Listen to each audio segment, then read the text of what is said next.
I'm pregnant. Don't come back. Huh? Didn't you hear me? I'm pregnant with George's baby. No, that can't be. Julia, it's your own fault. You neglected your husband under the pretense of accompanying your mother. You've made your bed, now lie in it. Madison said this with a triumphant look. But I was not upset at all and jumped on the phrase, "don't come back's" part. Really? I'm delighted. My unexpected reaction left George and Madison dumbfounded. Julia, what are you saying? Aren't you mad at me for cheating? Well, I was surprised at first, but I'm not really mad.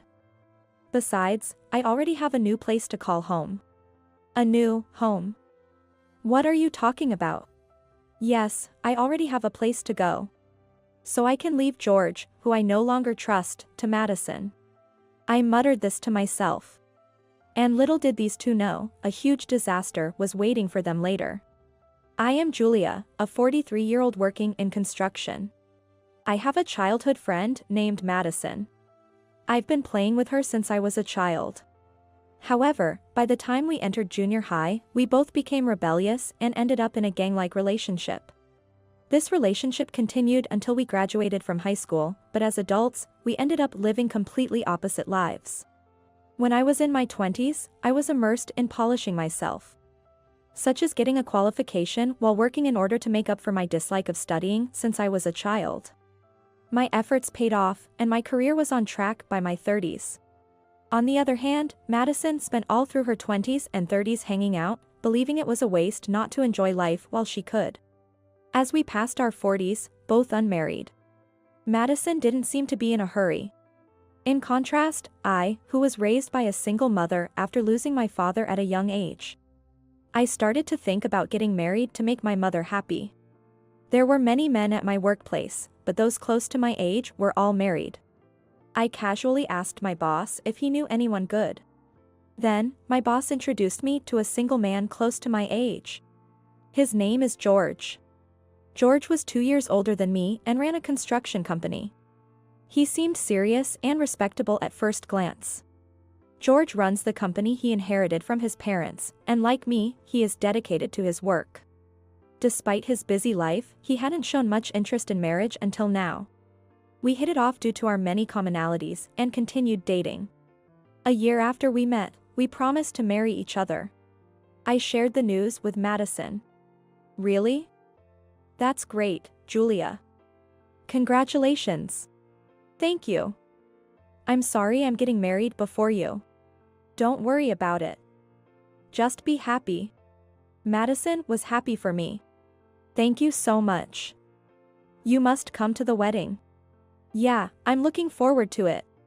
Having informed Madison, all that was left was to prepare for the wedding. Tomorrow, I will be visiting George's family home for the first time. I was excited and thrilled. However, I would later learn that this joy was only temporary. The next morning, I got ready with great enthusiasm. I wondered what George's family home was like. Although it's called his family home, George's parents have already passed away. So, the family home refers to the house where George is currently living alone. Nonetheless, I was very curious about the environment George grew up in. I had wanted to visit George's house before, but he never invited me. George's house seems to be quite far from mine, located at the foot of a mountain. I have a car, so I thought about going there directly after asking for the address. But George insisted on picking me up because the place was hard to find. While driving, George said somewhat sheepishly, "Well, it's quite rural, so you might be surprised." No, I prefer quiet environments over bustling places. If it's rural, maybe it's serene? I'm really looking forward to it. I said this to lighten the mood, but George seemed hesitant. As if he didn't want me to get my hopes up too much. But for me, it was exciting just to think about the place where the person I love lives. Just thinking about it was nothing but exciting. The car drove for over an hour after entering the neighboring county. I headed into a dimly lit bamboo grove. It was far from the idyllic countryside I imagined. Then, the car stopped in a place that felt like a creepy, abandoned site. "We're here. This is my house." I was let out in a garage surrounded by piles of rubble. In front of me an old house that seemed to be over 100 years old stood. Is this your house? Yes, this is my home. It's a bit old but well built. I stood there with my mouth agape, looking around every corner of the house. The site was large, but the building was a small wooden bungalow. I naively thought that he would move out after getting married. However, George's next words took me by surprise. Come on in. This is the house we'll be living in together from now on, so feel free to make yourself at home. Excuse me? Living in this house forever after getting married? Feeling faint, I asked George. Are we going to live here? It's nearly a 2-hour drive from my work. What? Julia, you can just quit your job after we get married. My earnings are more than enough for us to live on. I was shocked by George's unexpected words. We had discussed our careers before, but he had never mentioned wanting me to quit my job after marriage. But I told you I love my job. Why would you decide on your own that I should quit without discussing it with me? When I pressed him, George looked puzzled and replied. Isn't it common sense for a woman to quit her job and stay home once she marries a man with a good income? My mother did the same. So I thought it went without saying. I was dumbfounded with my eyes wide open. I never imagined there would still be men with such old-fashioned views today. This place is not only far from my work but also from my family home. I currently live with my mother, and moving so far away would be inconvenient in many ways. I wanted to discuss this, but my mind went blank and I couldn't find the words. And this house. Although it's an old house with a solid structure, parts of the walls were crumbling, and the floors creaked as I walked. The bathroom and toilet are outdated, and there are few rooms, which would be inconvenient if we had children. Can we really live in this house forever? Seeing my anxious expression, George tried to reassure me. Don't worry. It might take some getting used to at first, but old houses have their charm. You'll come to find it comfortable. No, that's not the issue. I wanted to say, but I couldn't find the words. For now, I decided not to say anything and asked George to take me home before it got too late. You should stay here tonight since it's so far away. George said casually, but I was in no mood to take up his offer. That day, I went to bed early and lay in bed thinking. Right, even though I initially agreed to live in George's family home, we could always move eventually. Having worked all this time, I have some savings, and of course, George should have enough money to build a new house too. I decided to discuss this with George the next time we met. On my next day off, I brought up the idea of a new house with George. However, he didn't seem keen on the idea. Why? It seems like such a waste to move when we already have a house. George had already set his mind on living in his own house. I wondered if it was selfish of me to care about the convenience of getting to work or living closer to my family home. I felt a rising irritation. Yet, I didn't fall out of love with George, and we got married as planned. Indeed, considering his status as a construction company owner, our wedding was a grand affair. Of course, Madison attended too. Madison, looking flashy and youthful, stood out at the venue, attracting attention from the men. Even George, the groom, asked if that beautiful woman was my friend. Though I was the bride, I felt a tinge of jealousy towards Madison. Somehow, the wedding went off without a hitch, and our married life began. George was content with living leisurely in his familiar home. Reluctantly, I quit my job to focus on home life, but something felt amiss. So, I had been planning something. One day, I received a call from the hospital where my mother was a regular patient. According to the hospital, my mother had suddenly become ill and needed to be hospitalized. I rushed to the hospital and entered my mother's room. Mom, are you okay? Julia, I'm sorry to worry you. My mother's complexion was very poor. Upon asking the doctor, it seemed her condition was serious, and she would need a long hospital stay. I decided to stay with my mother for a while and went back home to pack my things. I told George the first needed to be with my mother for some time. But George didn't seem too worried about my mother. Ah, I see. Well, take your time. I was taken aback by his reaction. As if I were going on a leisure trip instead of attending to my sick mother. Yet, George seemed annoyed by my expression. What? Why that look? Did I say something wrong? No, it's nothing. Thinking about it, George was raised in a wealthy family. Expecting him to understand might be asking too much. So, I didn't argue further and quickly returned to the hospital. It's been almost 3 months since my mother was hospitalized. Her condition remains the same, and she still needs my support. What bothers me more is that George has not visited even once.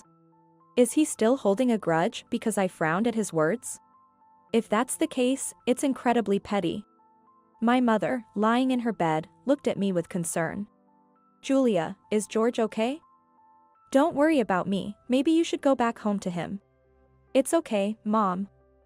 I do go home occasionally. I said this to avoid worrying her further, but to be honest, I was anxious.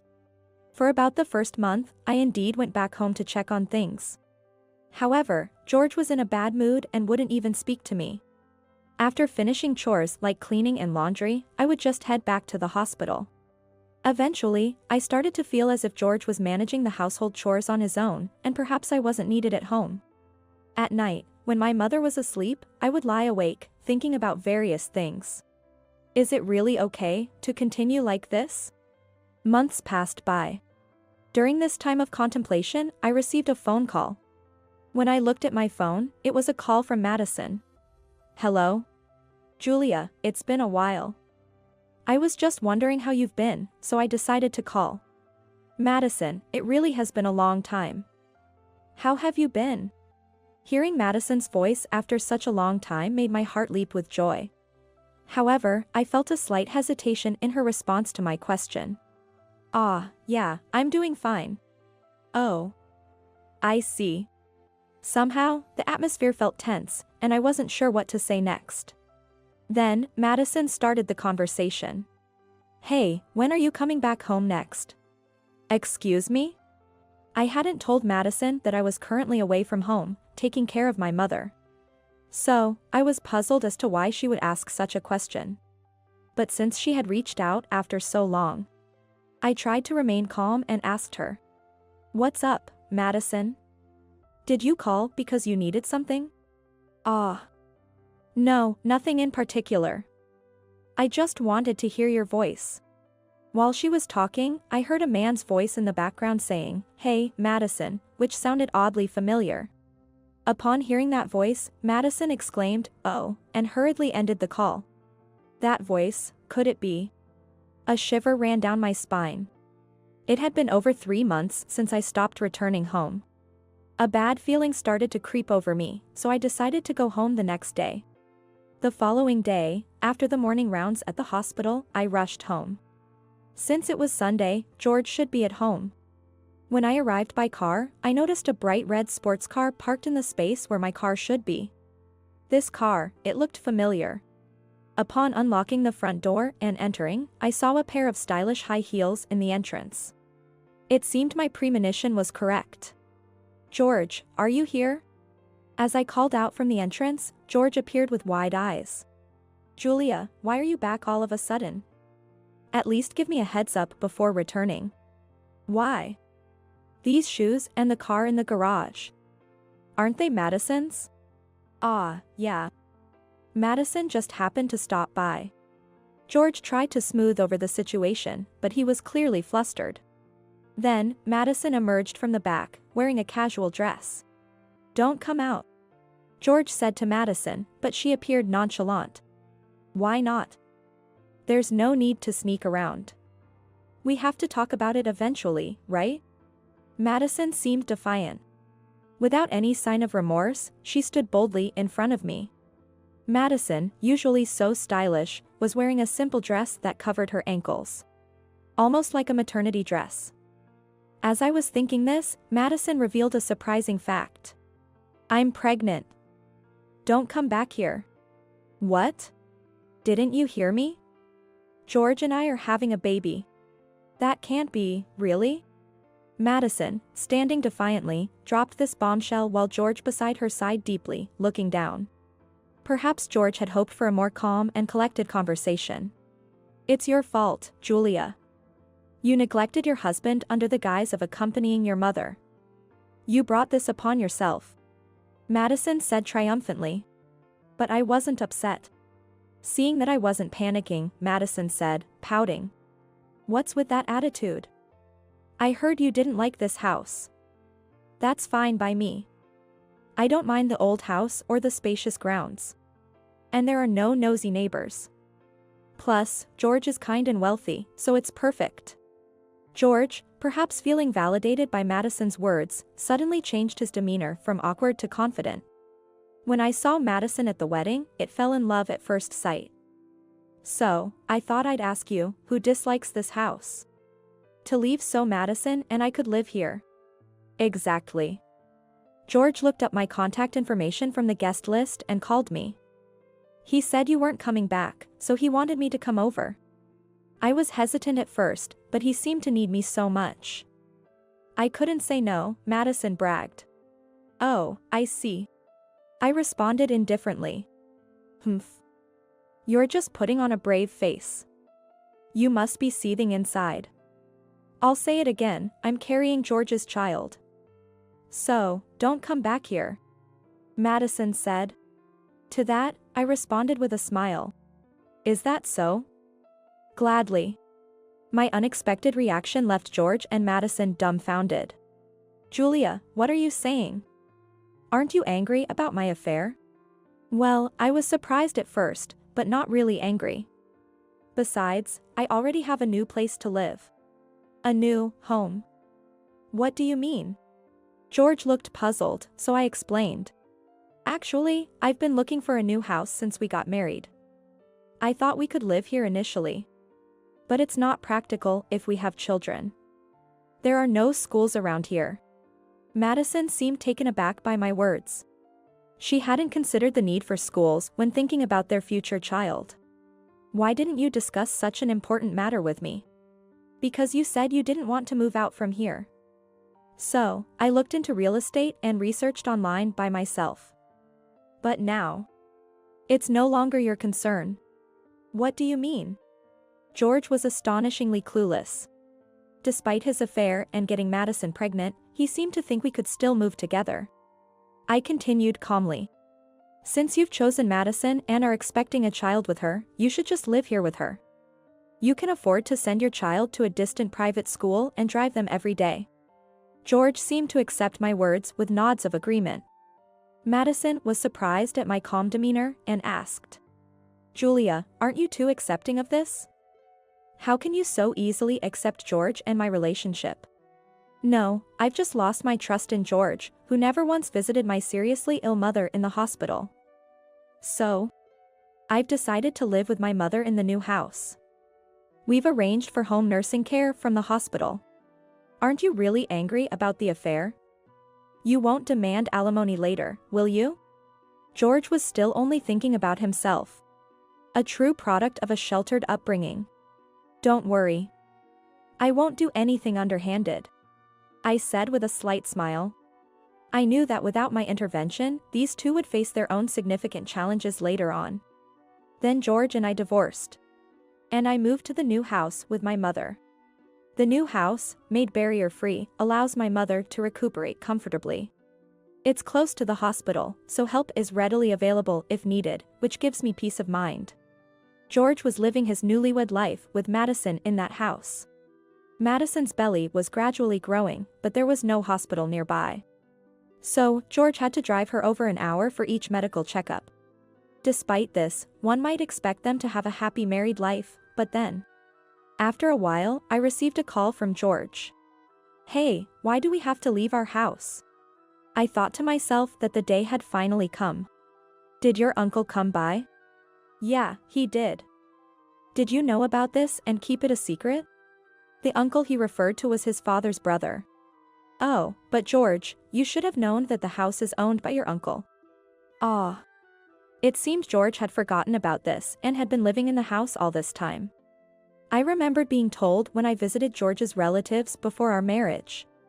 Before George's father, the eldest son, passed away, he entrusted the ownership of the family home to his brother, the uncle. They believed George was unreliable as an heir, so they couldn't let him inherit it. So, George was living there with his uncle's consent. I completely forgot about that. But my uncle suddenly came by yesterday, saying he had informed his wife that they were planning to sell the land. Why didn't you say anything about this important matter? Hearing this, I couldn't help but laugh inwardly at how much of a character George's uncle was. I had told the uncle everything that led to the divorce. And then, he had promised to give George a piece of his mind. I'm sorry. I was about to tell you about the house being sold, but then you went ahead and got Madison pregnant. I thought I'd leave the rest to the two of you. But it's fine, isn't it? You have enough money to move anywhere, right? Ah, well, about that. George's voice suddenly darkened. I knew what he was about to say, but I pretended not to know and asked him. What's wrong? I've been demoted from the position of president. My uncle said the employees wouldn't follow me because I'm unreliable. He told me to start over as a regular employee. So, my salary is going to be less than half. Oh, is that so? I responded nonchalantly, but I already knew all about it from George's uncle. Madison is furious. She wanted to remodel the house we lived in and build a spacious mansion. When she heard we had to vacate the house and that my salary was cut, she hasn't spoken to me since last night. What should I do? George sounded almost on the verge of tears. It was clear that Madison had started dating George for his money. Well, that's something I'm not involved in anymore. You'll have to figure it out yourself. Wait, what? No. Hold on. George tried to keep me on the line, but I didn't care and quickly hung up. The next moment, I received a call from Madison. I didn't want to answer, knowing what she would probably say, but I figured she would keep calling persistently if I ignored her. So, reluctantly, I answered the phone. Madison's voice came through like a torrent. Hey. What are you going to do about this? It's all your fault, Julia. I thought I had married a rich man. Just as I expected, Madison lashed out with predictable complaints. Well, it's fine, isn't it? George is a kind husband for you. It's not like he's unemployed. I can't accept this. You knew, didn't you? We had to leave the house. And you kept quiet about it. That's so cowardly. What would have happened if I had told you earlier? If you couldn't have the ideal life you wanted, you would have left, right? That would be pitiful for the child in your belly. Madison had nothing to say in response when I hit back with the truth. No matter what life becomes, now that you're going to have a family, you need to stand firm. After conveying just that, I quickly hung up again. I harbored no resentment for losing George. I just couldn't believe I lacked the judgment in men. Forced to leave, George and Madison apparently moved to her parents' house. Despite Madison's parents being angry about their daughter marrying a man who left his wife, they gladly accepted the situation for the sake of their forthcoming grandchild. Years later, George and Madison, with their child in tow, showed up at my place. I hadn't given them my new address, but they had apparently spotted me in town and followed me to find out where I lived. I wondered why they went through all that trouble. Julia, are you there? Actually, we were in the area for our child's kindergarten entrance exam and decided to stop by. Madison announced pompously upon barging into my home. Even as a mother now, she still wore flashy makeup and fashion. I didn't really want to see her, but I responded politely to avoid any unnecessary comments. Still the same, I see. So, how did it go? I wasn't interested in Madison's affairs, but I knew she would bring something up, so I asked anyway. Haha, listen to this. Our child got into the best kindergarten in this area. So, you came all the way here just to tell me that? Well, congratulations. It was clear she had come to brag. Exactly. Our child is so talented, just like his dad. And he inherited my good looks, which made a great impression during the interview. Madison continued to ramble on with her boasting. Oh, that's nice for you. I replied sarcastically, which seemed to irritate Madison as she glared at me with a scowl. Despite someone's actions almost leading us to hell, we're now happily living as a family. There's nothing like having a family and a home, right? George? Ah, yeah. Sure. George finally spoke up from behind Madison. Their son, indeed resembling Madison with his well-defined features, glared at me with a haughty expression, seemingly inheriting not just her looks but her prideful demeanor as well. And this, the best kindergarten, is. Haha, you wouldn't know about kindergartens being single, right? It's Oliver Kindergarten, just nearby. Madison spoke disdainfully, so I quickly retorted. Who said I'm single? I've remarried. George and Madison looked dumbfounded at my revelation. Really? I thought this was your family home where you lived with your mother. Yes, but now I live here with my husband. At that moment, my husband, David, appeared. Got guests? Please, come in. Ah. You are. Upon seeing David, both George and Madison exclaimed in surprise. Recognizing them, David responded. Ah, you must be Liam's parents who came for the interview the other day. You were the interviewer, right? Sorry for the late introduction, I'm David Oliver, the principal of Oliver Kindergarten. You're Julia's friends, I take it? My wife always speaks highly of you. Learning that David was the principal of Oliver Kindergarten left George and Madison speechless. The principal is your husband? Yes, that's right. I can't believe someone like you would marry the principal of a prestigious private kindergarten. How did you even meet? Madison criticized me. But I had worked hard and changed since the old days. I wasn't about to be belittled by her now. We met through work. My company was contracted for the renovation of the kindergarten. It's true. I was impressed by her dedication to her job, so I was the one who asked her out, and that's how our relationship started. David added shyly. Let me introduce you properly. This is my ex-husband, George, and his wife, Madison, who used to be my best friend and took George from me. Hey. Don't introduce us like that. Yeah, what kind of thing is that to say in front of a child? Standing in front of the principal of the kindergarten their child was about to enter, George and Madison were visibly flustered and embarrassed. It was already a prestigious private kindergarten with a long-standing reputation. The revelation of such unfavorable family circumstances must have been unbearable for them. Madison, apprehensively, asked David. Does this mean our child's admission will be revoked? David slightly tilted his head with a stern look but soon returned to his usual expression and replied. For now, let's observe your child's behavior in the kindergarten. Does that mean our child can still attend? George and Madison seemed relieved. However, they seemed unaware of how challenging life in the kindergarten could be. Life at the kindergarten turned out to be a disaster for George and Madison. This was because our kindergarten had a strong community among the parents. And even a hint of negative gossip could spread quickly. Thus, rumors about Madison stealing her husband from the principal's wife spread like wildfire. Most parents were strict about their children's education, so George and Madison were quickly ostracized. Their situation affected their child. Liam, who became isolated from his peers and cried every day, wanting to leave the kindergarten.